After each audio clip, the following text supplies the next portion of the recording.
Dans un village niché au cœur d'une forêt dense, une ancienne tradition se transmettait de génération en génération, le chant des ancêtres. Ce chant, selon les anciens, avait le pouvoir d'unir les vivants et les morts pour protéger le village contre les calamités. Mais avec le temps, les jeunes générations avaient cessé de croire en cette légende.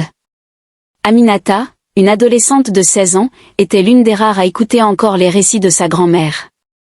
Lorsque la forêt commença à dépérir, les rivières à se tarir, et les récoltes à échouer, Aminata sentit qu'il fallait agir. Sa grand-mère lui confia que seul le chant des ancêtres, chanté depuis le sommet de la montagne sacrée, pouvait sauver leur village. Pleine de détermination, Aminata quitta le village au lever du soleil. Le voyage était périlleux, des chemins escarpés, des animaux sauvages, et le vent glacé de la montagne la mettait à l'épreuve. Mais elle continuait, guidée par une force intérieure et le souvenir des récits de sa grand-mère.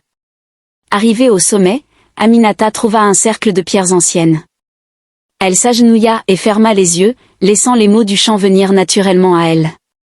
Sa voix s'éleva dans l'air, douce et puissante, comme si les ancêtres chantaient à travers elle. Les nuages sombres se dispersèrent, la lumière du soleil illumina la forêt, et une pluie douce commença à tomber. Quand Aminata retourna au village, les rivières coulaient à nouveau, les champs étaient verts, et les habitants étaient en fête.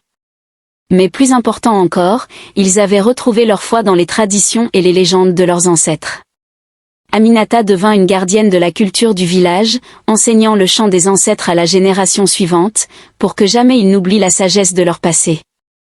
Cette histoire nous enseigne l'importance de préserver les traditions, d'honorer les enseignements de nos ancêtres, et de croire en la puissance de nos racines pour guider notre avenir.